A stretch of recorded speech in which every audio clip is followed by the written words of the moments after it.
Dokter Aus Indonesia, masih bersama saya Dr. Alberta Claudia. Dan saya Dr. Boy Abidin. Kalau lihat penonton-penontonnya ini kelihatannya banyak sekali nih ibu hamil nih. Tapi Dokter Boy ini bukan suatu kebetulan, ternyata bintang tamu kita ini juga seorang bumi loh. Kita panggilkan Maya Septa.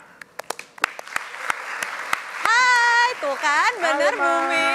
Apa kabar Maya? Aduh, ini ibu hamil kok jalannya gagah sekali ya? Sorry, ini hamil yang keberapa Maya? Ketiga aja dong. Hamil yang ketiga. Ya, Hamil yang ketiga tapi masih bisa begini. Ya. Bisa aja dong. Berapa bulan nih sekarang hamilnya nih? Ini udah 32 minggu. Tapi ya dok, tadi Ya. kan aku nonton nih di jalan tuh lihat video-video gitu ada bayi sungsang. Iya aku takut. Itu aku kan lagi hamil 32 minggu Ya. udah gede. Nah ini bayi sungsang itu gara-gara apa? Terus kita tahu sungsang atau enggaknya itu kapan ya? Ya, jadi sebenarnya kalau kita bicara sungsang, ini memang ada masanya. Jadi kalau sungsang itu adalah suatu kondisi di mana posisi bayinya tidak tepat. Kita lihat gambar berikut ya. Nah, ini yang normal seperti ini, Mai. Ya, jadi posisi bayi yang normal adalah kepalanya di bawah.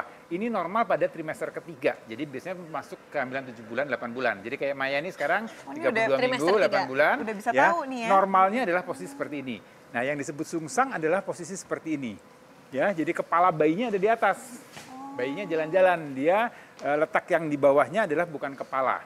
Ya, bisa bokong, bisa kaki, bisa juga bokong kaki. Jadi ini kita lihat kan ini posisi bayi yang sungsang. Ya, ini didiagnosa pada kehamilan di atas atau masuk di trimester ketiga. Jadi kalau trimester 1, trimester 2 itu masih bisa berputar atau berubah-ubah posisinya. Tapi kalau di trimester ketiga dia harusnya sudah posisi kepalanya seperti ini di bawah.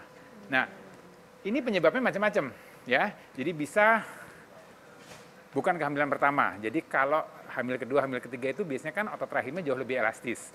Sehingga justru bayinya kedua, bisa ketiga. muter-muter di dalam. Kalau mau tahu bayi sungsang atau tidak, pada kehamilan trimester ketiga itu dirasa di sini lebih keras, lebih sesak nafas, lebih nggak enak untuk makan, jadi lebih cepat kenyang. Karena kepala kepalanya bayi di di atas. atas. Ya, itu kalau salah satu sesek. gejala kalau trimester 3 terasa di sini lebih keras atau lebih nggak nyaman.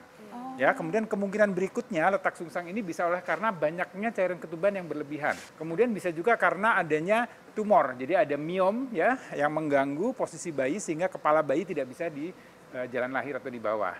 Ya, kemudian juga kalau di bawah ini ada penghalang, biasanya ada plasenta atau ari-ari. Jadi normal ari-ari kan di atas. Nah, ini ari-ari nih yang ini. Nah, tapi kalau ari-arinya ada di bawah sini, maka kepalanya nggak bisa turun ke bawah, dia akan menjadi posisinya sungsang. Ini adalah macam-macam posisi bayi yang sungsang. Jadi tidak, memang yang inti sungsang adalah bukan kepala yang ada di bawah. Jadi bagian apa saja yang bisa ada di bawah. Yang pertama itu adalah complete bridge atau namanya kita sebut bokong kaki. Jadi ini posisi bayinya bokongnya di bawah tapi kakinya juga di bawah. Jadi pada saat dokter periksa dalam kemungkinan besar yang akan terpegang adalah bagian bokong.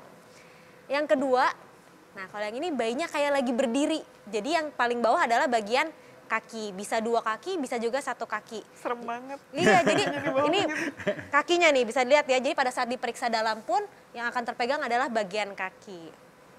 Ini yang ketiga adalah bagian yang ini yang paling sering. Sungsang yang paling sering yaitu adalah frank bridge atau bokong murni. Jadi dia benar-benar bokong adalah gimana caranya? Jadi bayinya itu kayak lagi cium lutut.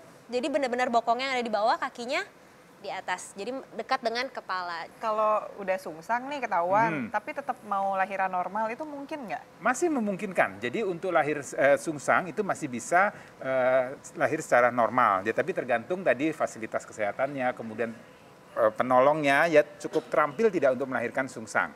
Memang ada risiko untuk melahirkan secara pervaginam dengan posisi bayi sungsang. Jadi memang bagusnya nih kita rubah posisinya, kepalanya turun di bawah. Tapi jadi berarti kalau kita udah ketahuan nih sungsang, bisa diubah tuh dok? Bisa. Ada ya. caranya ya? Jadi ada caranya. Jadi pertama adalah kita lihat dulu. Jadi ini beberapa posisi yang masih mungkin kita rubah, posisi bayi yang tadi dari kepala di atas menjadi kepalanya di bawah. Kita ada placenta previa. Itu kita tidak mungkin untuk melakukan rubah posisi. Ya, itu karena kalau kita rubah posisi maka risiko perdarahan cukup besar dan itu tidak mungkin juga lahir lewat pervaginam karena jalannya tertutup. Kedua, kalau secara USG kita lihat kan ada lilitan di leher bayi. Ya, udah lilitan, kita putar-putar nih, takutnya malah bayinya kecekik. Ya, tapi kalau tidak ada kendala untuk dirubah posisinya, ya kalau ada miom itu juga biasanya kita tidak bisa merubah posisinya karena kalau dirubah biasanya akan balik lagi ke posisi semula karena dia terganjal oleh tumor tadi atau miomnya tadi. Ya, jadi kalau tidak ada kendala-kendala tersebut, maka kita masih bisa untuk merubah posisi. Ya, dari cara yang paling mudah nih ya, kita memvisualisasikan bahwa kepala bayi itu rasanya makin turun untuk ke arah jalan lahir. Itu yang pertama. Kemudian berikutnya kita bisa juga melakukan yang kita namakan versi luar. Jadi external cephalic version. Jadi kita lakukan versi luar. Ini kita lihat gambarnya ya. Ini adalah satu animasi di mana kita bisa melihat posisi kepala bayinya yang di atas kita putar. Ya, ini oleh penolong ya, biasanya oleh tenaga medis kita lakukan pemutaran. Ya, jadi kita putar supaya kepala bayinya turun ke arah bawah. Ya, jadi terlihat ini animasi saja. Jadi teknik ini atau versi luar ini hanya dilakukan kalau syarat-syaratnya terpenuhi. Apa aja itu dok? Ya, artinya syaratnya? tadi tidak ada kelainan otak plasenta, tidak ada lilitan tali pusat, jumlah cairan ketubannya cukup, dan juga fasilitas untuk pemantauan bayinya cukup baik. Artinya ada USG. Jadi pada saat kita melakukan versi, kemudian kelihatan ini bayinya nggak nyaman atau nggak bagus, kita tidak lanjutkan versinya. Dan nggak boleh kerjain sendiri juga Nggak ya, Dok? boleh kerjain sendiri, Bahaya betul. banget. Ini jangan ibunya yang ngerjain, tapi Bukan tenaga ibu yang terlatih. ngerjain, biasanya tenaga ya. medis yang terlatih Ya, dan tenaga dikerjakan berdua, kemudian dengan pemantauan yang sangat ketat. Dan juga di situ harus sudah siap standby kamar operasi. Misalnya pada saat proses itu terjadi hal-hal yang tidak diinginkan, tiba-tiba pecah ketuban, tiba-tiba ada perdarahan dan segala macam, kita harus naik langsung. Kemudian ada lagi teknik yang berikutnya yang kita bisa lakukan adalah dengan teknik olahraga. Nah, kita ini ada ahlinya nih ya. Betul. Untuk melakukan olahraga, itu gerakan yoga pada ibu hamil. Langsung kita praktekkan, Yuk, boleh? langsung dipraktekkan. Ya. Jadi yang pertama adalah namanya posisi cat pose atau posisi kucing atau seperti postur merangkak. Jadi kedua tangannya di alas dan kedua lututnya di alas. Ya. Oke. Jadi jari tangannya dibuka lebar, tangannya sejajar pundak, lututnya sejajar pinggang. Ya. Nah dari sini inhale, tarik nafas, arahkan dada ke depan, tulang ekor sedikit ke belakang. Exhale, tulang ekornya masuk. Panggul masuk, lekuk tulang punggung ke dalam, tekan tangan ke alas, arahkan pandangan ke perut. Ya, yuk lagi. Inhale, Ya. tarik nafas. Dan exhale, hembuskan nafas. Jadi sebenarnya fungsi ini sebenarnya pertama adalah untuk melenturkan, menguatkan tulang punggung dan juga untuk menyeimbangkan. Oke. Ya, dan ketika panggul seimbang, nanti posisi bayi mengikuti. Posisi bayi mengikuti. Ya, jadi ini juga untuk menciptakan ruang untuk ke bayi untuk bergerak. Ya, aku share satu lagi, ini enak juga. Jadi mundur ke belakang, jadi bokong nempel ke tumit, sikunya turun. Terus Oke. inhale, dorong ke depan, angkat dadanya, lekuk tulang punggung ke dalam, mundur ke belakang. Ya, jadi gerakan ini lebih flowing banget. Ini juga sama, ya, tulang punggung. Oke. Ini sama-sama Pinggul dan melenturkan tulang panggul, punggungnya iya. itu ya. Ya, jadi seperti ini. Nah, lakukan sekitar 5 sampai 10 nafas dengan perlahan.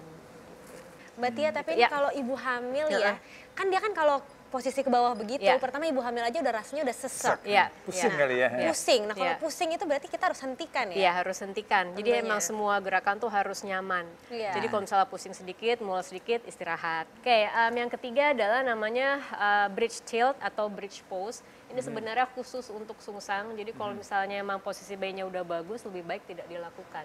Ya, aku kasih contoh dulu kali ya. Ya. Ya, nanti dari sini pelan-pelan berbaring seperti ini. Ya, tangannya di samping. Sebentar kamu angkat pinggulnya.